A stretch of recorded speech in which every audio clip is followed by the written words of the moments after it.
Hello, I'm Danny Davis. I'm going to talk today about the great inner one. That's what I call it. It's called by many names. The Holy Spirit, God within us. Some people find it to be angels talking to them when this speaks. We want to describe this to you. It's a very important thing that we all have. Now we're going to start from the beginning.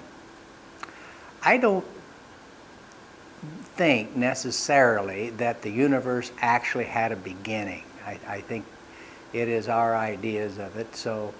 But for this purpose, we're going to start with the Big Bang. That's where everybody seems to think, and it could be that way. I'm not positive. But when the Big Bang happened, all the laws of this universe applied. They were made instantly. Bang! There they were. In less than a millinanosecond, whatever that is. It was instant, all at once. All of the substance and matter and everything that is in the universe, it was created right then. Its nature, its laws, all of it. The only thing it's done since is just recombined things to create more things. Not more, a different combination of things. The great force that flows. A thought that collects that force and makes it. Well, it's under laws and rules. Everything is. Our science sees it as physics.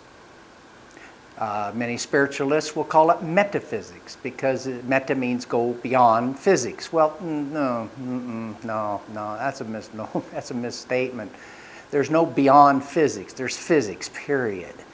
It's just that our physicists have no instruments to detect the workings of what spiritualists in their bodies, the human bodies, because they use that instrument, can detect these things, and they call it metaphysics because it goes beyond. Well, it doesn't. It's all the same. Well, within us, there's called the subconscious, which means below awareness, below consciousness. Within that realm is what I call the subconscious, which is an area of our being that holds all of our beliefs and gives us our experience. And we have access to every bit of that. That's us. In that, it is made of these laws. It is made of the same substance from the very beginning. There's been no difference between us and all of this universe because all the laws in the beginning is our nature. We're built of it. We're made of it. We are those laws. You can study those laws by studying you inside, seeing what you're all about.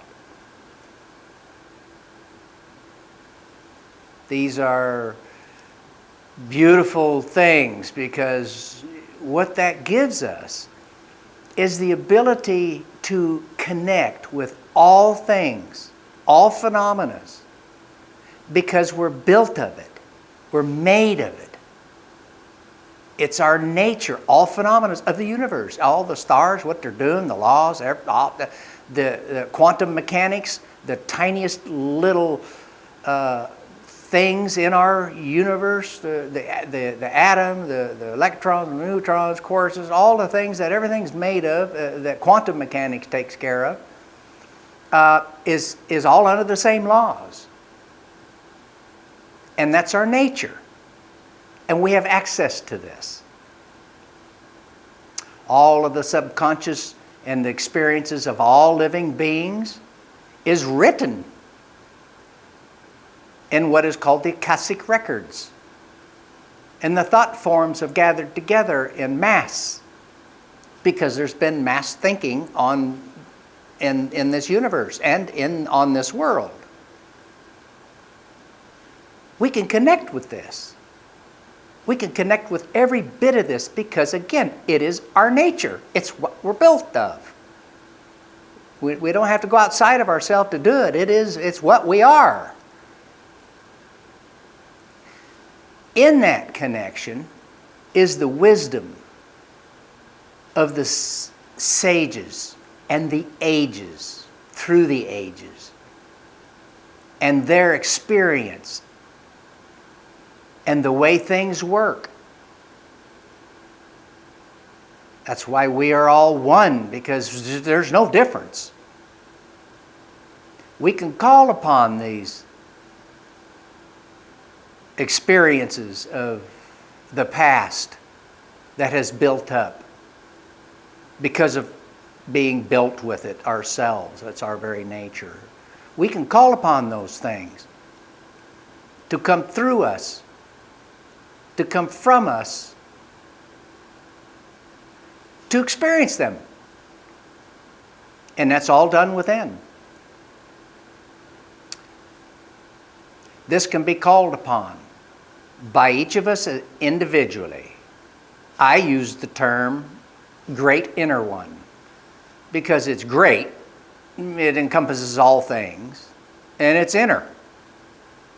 It's inside me.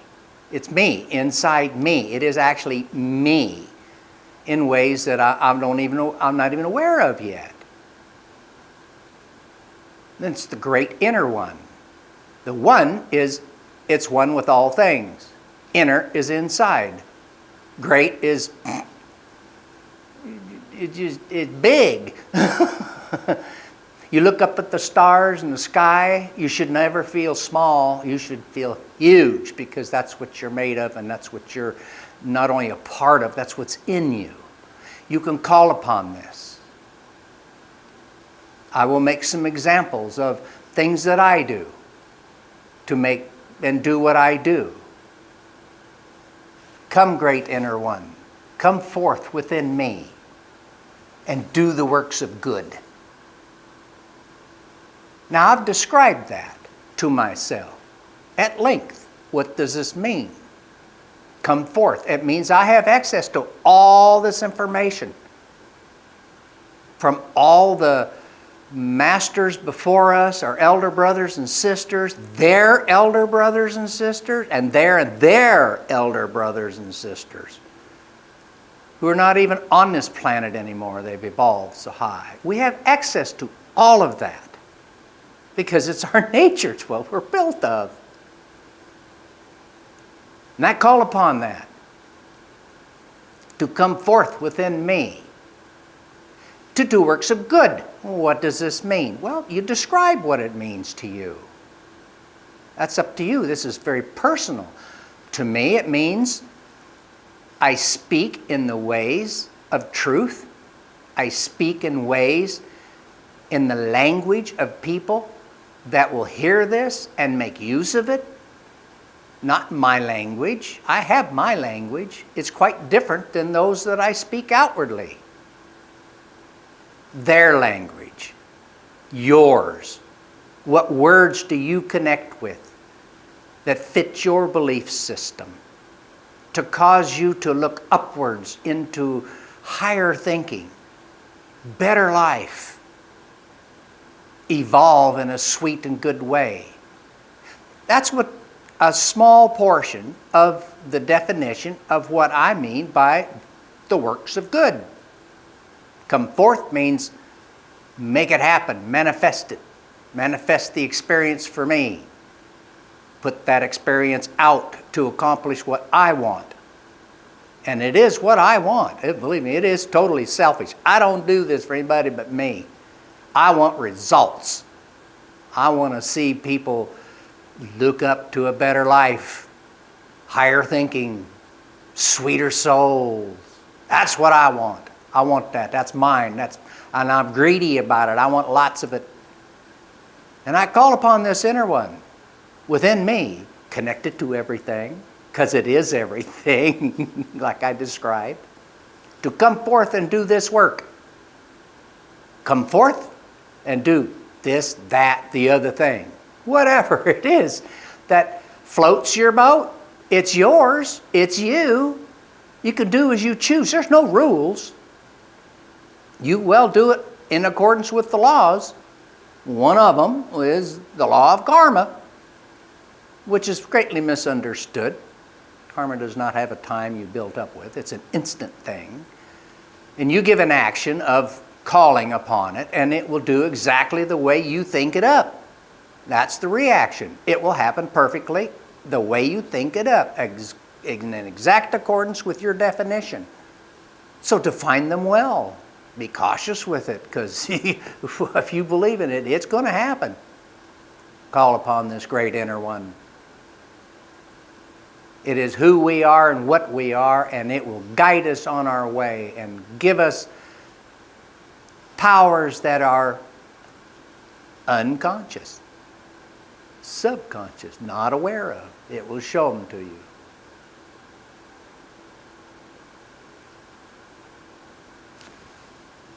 Thank you, great inner one, for coming forth into my life to place these words for the people of my brothers and sisters. This is what I asked for. Let's see if it works for you. It may and it may not. You may not be someone that it fits. You might be. This is up to you and your chemistry. I've done mine.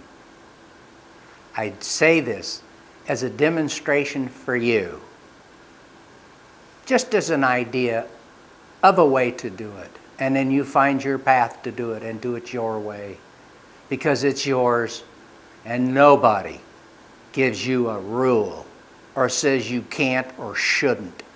They don't own that. That's not theirs. They have their own.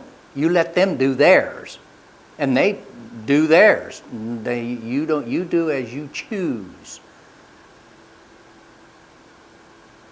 And choose wisely, because you will get the results according to that choice.